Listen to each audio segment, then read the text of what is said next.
pause quasi bien aimée, c'est quand on ajoute quelque chose pour soustraire un iota. Toute la pâte élevée, oh la mort est dans le pot.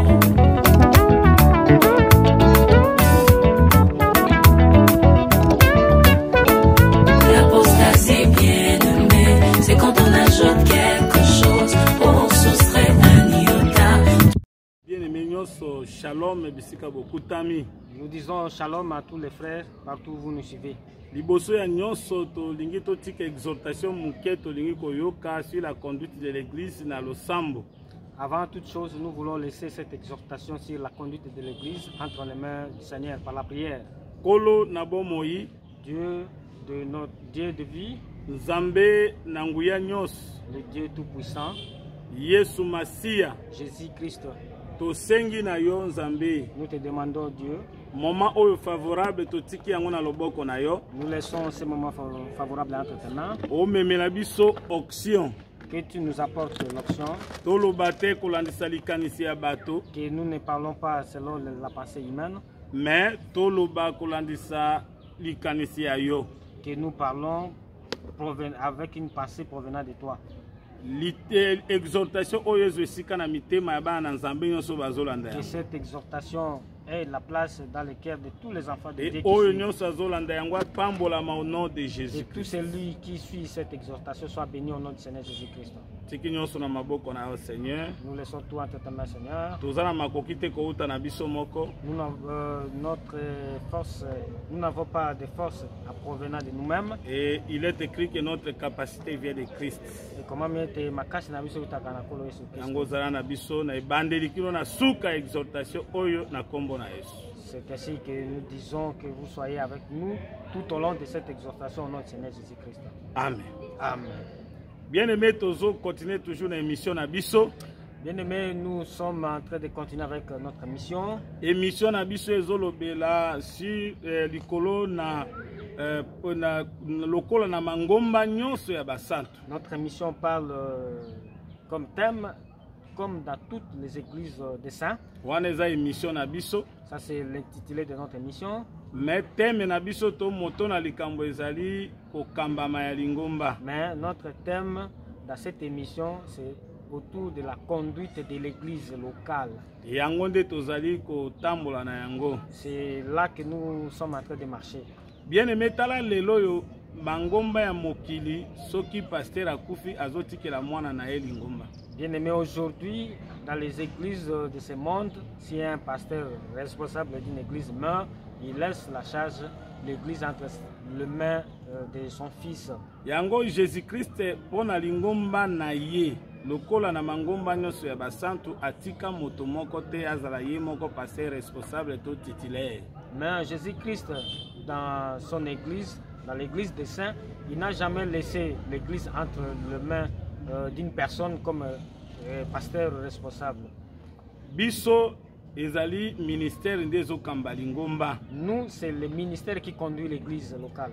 Bandeko tozala mwana mwa lombangu to na souplicité ya kondima o ezali écriture. Bien-aimés, ayons la souplicité de croire à ce qui est comme à ce qui est une écriture. Yango tozoloba boye. Est-ce que ndenge même soki toke na ce qui a été na makambo eleka ya liboso, Même si nous revenons dans ce qui a été dans le passé, okomona qu'il y avait ezalaki na souverain sacrificateur. vous verrez qu'il y avait un souverain sacrificateur. Mais lelo le souverain sacrificateur na kati na ba écriture c'est le Seigneur Jésus. On a vu Hébreux chapitre 7 verset 1, il y a le souverain sacrificateur à l'ordre de Melchisedec. Mais aujourd'hui, c'est le Seigneur Jésus-Christ, c'est lui le souverain sacrificateur, en référence avec Hébreux 7 verset 1, dans l'ordre de Melchisedec.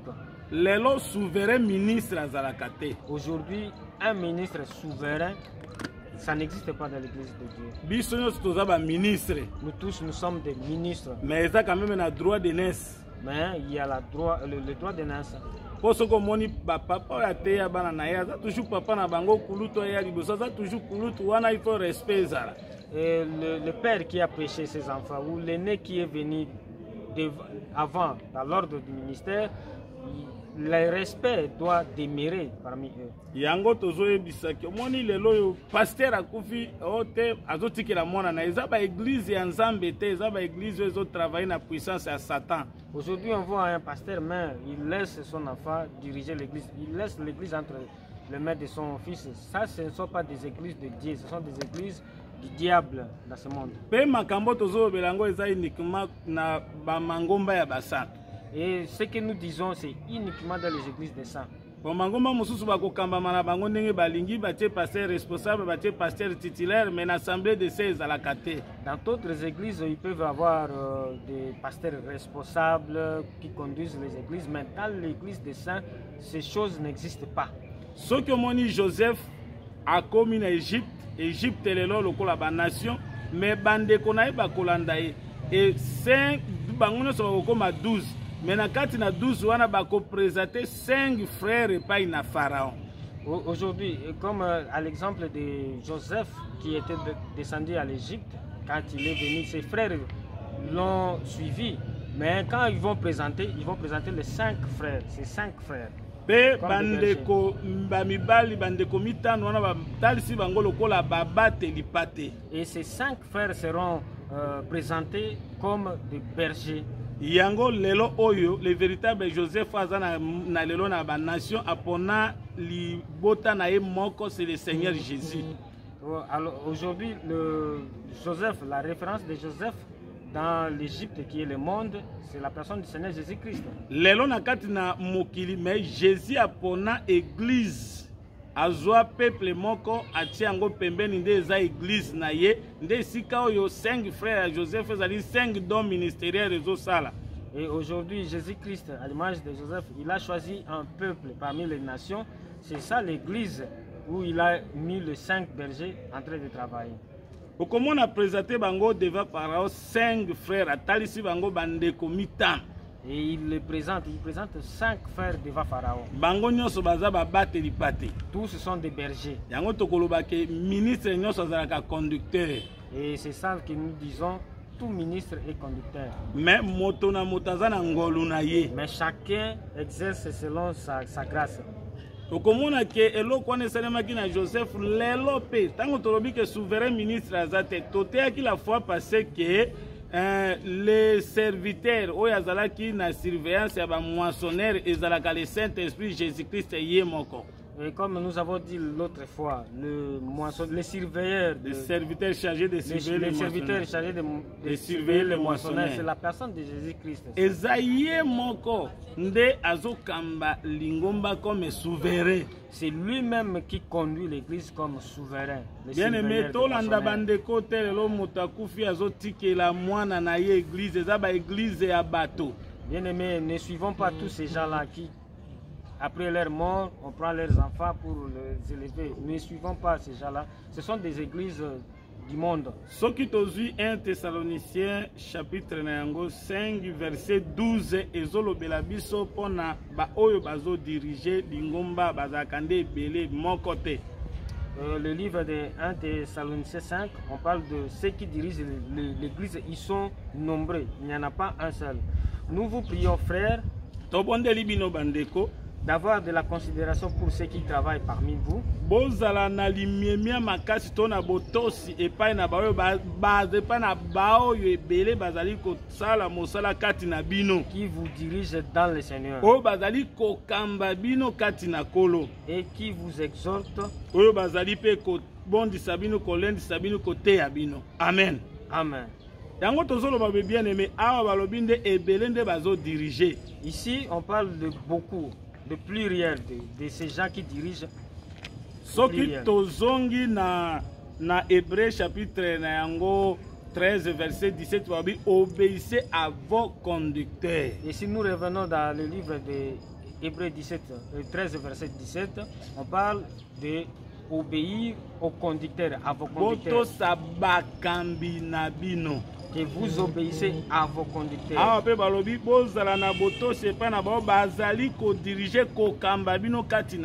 Ici, de même dans 1 Thessaloniciens, on parle d'avoir de la considération pour ceux qui travaillent parmi vous. Bien aimé, totika kozwa place ya Saint-Esprit, place ya Nzambe. Bien-aimés, cessons de prendre la place du Saint-Esprit, la place de Dieu. Biloko nyonso ezokota lelo coordonnateur ya assemblée na kati na ville eza ba fait étranger. Tout ce qui est aujourd'hui comme des titres, coordonnateurs des églises dans la ville, ce sont des titres, ça ne vient pas de Dieu, ce sont des faits étrangers. Lokola ba président ya contrée, comme des présidents de contrées, ministre ya contrée, ministres de contrées. eza ba fait étranger, eza ba moto ya ba paya. Ce sont des faits étrangers, des faits qui proviennent d'ailleurs. Eza doctrine ya Seigneur te ezali malakisi ya bato, les doctrines des hommes. Ce n'est pas la doctrine du Seigneur, cette doctrine est des hommes. Biloko wana ezotia biso lelo na mobulu bato bakomi na ba conflit fo nazala mokambi nazala boy eloko wana ezalaka te eza écriture te eza pensée ya Seigneur te. Cette chose crée des troubles parmi les frères. Ce n'est même pas une pensée de Dieu, c'est une pensée qui vient du monde. Yango tolobi na bandeko bo tozonga biso nyonso na oyo kolo alobi. C'est pour cela que nous exhortons les frères que nous revenions à ce que le Seigneur avait dit. Soki tozongi tozwi par exemple Galate ndenge Paul akendeki komata kotala baoyo bazalaki batoma liboso na ye. Akendeki ndakutaki nde mokambi moko na Jérusalem. Et si nous prenons dans Galate, lorsque Paul est allé rencontrer les ministres, les apôtres, il n'a pas rencontré une seule, il a rencontré plusieurs parmi eux. Tozui Galate chapitre 1 verset 18. Ok, Galate 1 verset 18. 19. 3 ans plus tard, Simanambula misat. j'ai monté à Jérusalem pour faire la connaissance de Céphas. Namataki na Jérusalem pona kende koyebana na Céphas nde Pierre. Et je demeurai 15 jours chez lui. Pe nafandaki mikolo zomi na mitano epai na Pierre. Mais je vis aucun des apôtres. Namonaki Thomas mosusu te. Si ce n'est Jacques, le frère du Soki Seigneur. kaka te Jacob ndeko na kolo. Dans ce que je vous écris, Na oyo ngai nakomeli bino. voici devant Dieu, je ne mens point. Liboso na Nzambe nakosi te. Paul alobi akakutanaki asala connaissance na Céphas, mais na Jérusalem akuti Pierre afandaki na ndako na ye 15 jours. Pe akuti pe lisusu Jacques, le frère ya Seigneur. Ici, Paul, on parle de Paul. Paul, quand il est monté à Jérusalem pour faire la connaissance des apôtres, il a rencontré Céphas. Chez lui, il a demeuré 15 jours, puis il a rencontré Jacques, le frère du Seigneur Jésus. Tokiti lisusu tozi Galate chapitre 2 verset 1 à 2. Galate 2 verset 14 ans après, Na sima na mbula zomi na mine j'ai lisusu. monté de nouveau à Jérusalem Na avec mataki Barnabas, lisusu na Yerusalem elongo na Barnabas. et il a aussi pris Tite avec moi. Nazwaki pe Tite tozotambola na ye. C'est fit d'après une révélation que j'y montais. Ezalaki na emoniseli kouta na Nzambe ndenge na butaki Je kuna. leur exposé l'évangile que j'ai prêché parmi les païens. Natalisaki bango sango malamu nga nazali koteya na kati na bapagan. Je l'exposais en particulier à ceux qui sont les plus considérés. Nalakisaki yango na mwa pembeni na baoyo bazalaki lokola les plus considérés. Afin de ne pas courir ou avoir couru en vain. Po ete nakima na mbangu te to pe nakima na pamba te. Awa balobi ke bien-aimé Paul akutanaki na les plus considérés, akutanaki na mokambi moko te.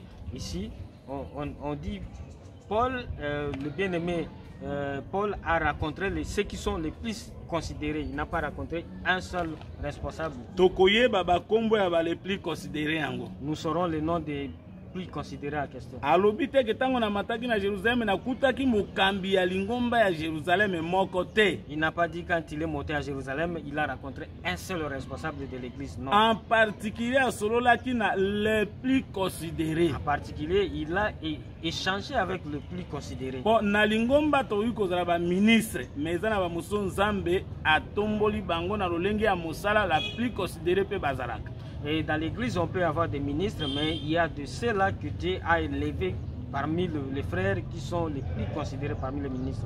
Soki tokei tokiti na se okomona ndenge Paul aleki lisu na kotanga bango tozwi verset na yango 8 tozwi verset 9 tokiti na se.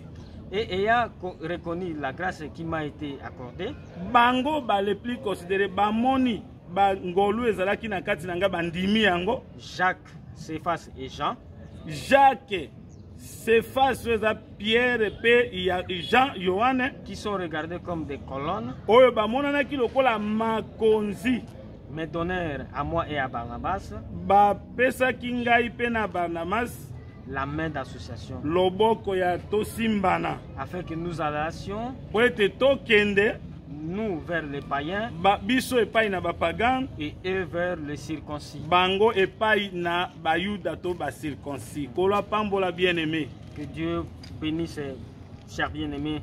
Tolobi awa boye le plus considéré bazali kolobela ke Paul tango amatia kuta na le plus considéré nde babengi bango Jacques, Céphas et Jean. Et donc bango nde bazali considéré comme ba colonne. Et le plus considéré dont Paul a fait mention là en haut, c'est Jacques, Céphas et Jacques qui étaient considérés comme des colonnes dans l'église. Yango tozolo bawe bien-aimé. Lelo Paul amati akutaki mokambi moko te akutinde ba ministre asololi na bango pembeni. Et aujourd'hui, comme il est écrit ici, Paul a rencontré les ministres et il a échangé avec eux, en particulier les ministres, pas un seul. Nzoto ya Jésus ezali église ezokambama na loboko eza na misapi mitano. Le corps du Seigneur qui est l'église est conduite par la main qui a 5 doigts. Nous vous avions parlé et nous continuons à vous expliquer. Soki nano assemblée locale kambami na 5 dons ministériels to na baloto mo mitano.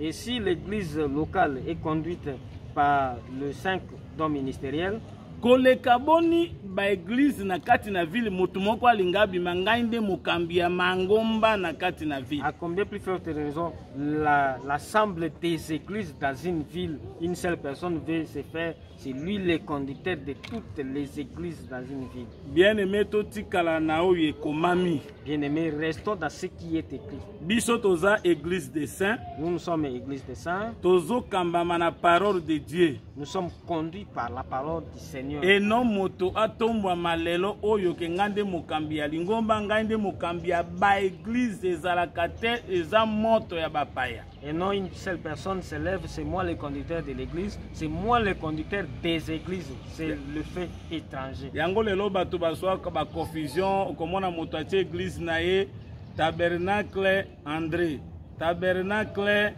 François, tabernacle Bosoka Koufi, tabernacle Jésus mona na ya tikali responsable pour za ba église ya bato. C'est aujourd'hui les gens sont dans la confusion. Ils créent une église, tabernacle tel. Quand il meurt, il laisse l'héritage.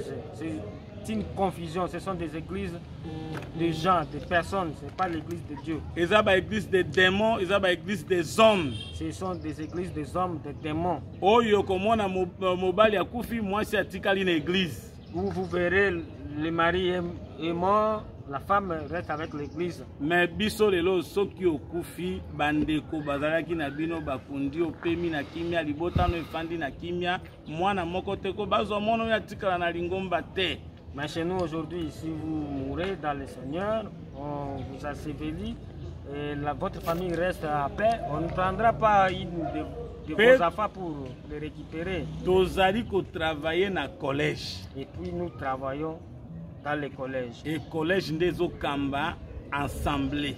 Et c'est le collège qui conduit l'assemblée locale. Ba chef de 1000, ba chef de 100, chef de 50, chef de 10. Soko tangi na Exode 18 zande ba chef ezalaka chef moko te ba chef de 1000, ba chef de 100, ba chef de 50, ba chef de 10. Et si vous regardez dans Exode, on parle des chefs de 1000, de 50, de 10, de 100. Il n'y a pas un seul chef, ce sont des chefs. Toza lokola ba romain te okokuta un centenier romain motomoko likolo ya 100 mais biso tozande bayuda. Et chez nous, vous ne trouverez pas comme chez les Romains où il y avait un centenier, un chef parmi les centeniers. Mais chez nous, nous sommes des juifs, il y a des chefs de 1000, de 50, de 100. Bien aimé, le souverain ministre, le souverain sacrificateur, c'est le Seigneur Jésus. Bien-aimé, aujourd'hui, le souverain sacrificateur, le souverain ministre, c'est le Seigneur Jésus-Christ. Namoni pour la conduite de l'église, tolinga to pesa mwa muke wana kolobaka église ekambami na 5 dons ministériels eza bandeko mitano ya Joseph de Berger ba présenté bango parmi les 12 na Égypte. Et aujourd'hui, nous voulions parler de la conduite de l'église. L'église est conduite par les 5 dons ministériels, en référence à Joseph, parmi ses frères qui ont été présentés comme de bergers. Bazalaki 5. Ils étaient au nombre de 5. Les lopes 5 dons ministériels zali pona ko diriger.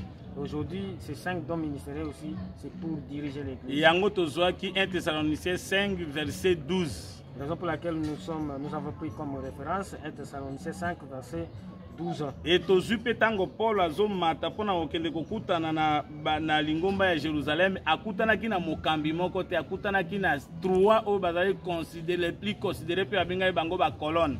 Et nous avons pris l'exemple de Paul quand il est monté à Jérusalem pour rencontrer les apôtres. Il n'a pas rencontré un seul, il a rencontré 3 parmi eux qui étaient les plus considérés.